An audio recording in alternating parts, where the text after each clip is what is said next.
اب محرم کا خوشبودار صابن سے غسل اور شیمپو سے سر دھونے کے بارے میں ائمہ کیا فرماتے ہیں؟ لکھتے ہیں کہ علامہ سرقسی رحمۃ اللہ علیہ کہ اگر محرم نے اپنے سر اور داڑھی کو ختمی یعنی ایک خوشبودار جڑی بوٹی سے جس کا استعمال اس وقت کیا جاتا تھا دھویا تو امام اعظم ابو حنیفہ رحمۃ اللہ علیہ کے نزدیک اس پر دم واجب ہے، یعنی قربانی واجب ہے۔ اور امام ابو یوسف اور امام محمد رحمۃ اللہ علیہ کے نزدیک اس پر صدقہ واجب ہے،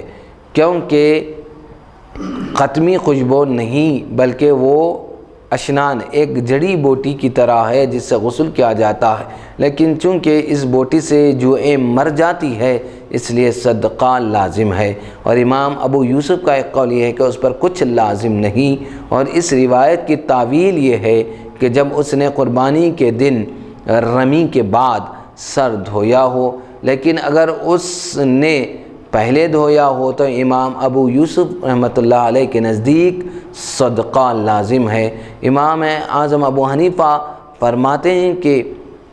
قطمی خوشبودار چیزوں میں سے ہے کیونکہ اس کی بو ہوتی ہے، ہر چند کی اتنی اچھی نہیں ہوتی اور یہ جوؤں کو بھی مارتی ہے، اور ان دو وجہوں سے محرم کی جنایت کامل ہو گئی، لہٰذا اس پر دم واجب ہوگا، یعنی قربانی دینا یہ خوشبو کے استعمال کی وجہ سے دم واجب ہوگا۔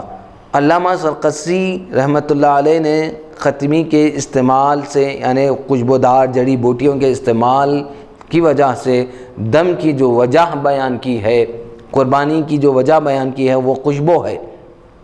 اس لیے خوشبودار صابن اور شیمپو سے بھی بلا عذر غسل کرنے پر دم لازم ہوگا، اور اگر عذر ہو تو صدقہ، جیسا کہ ہم نے پہلے بیان کیا تھا کہ تینوں چیزوں میں سے کوئی چیز کو اپنائے۔ اب یہاں یہ باب ختم ہوا، پھر نئے باب کا آگے آغاز ہو رہا ہے۔ باب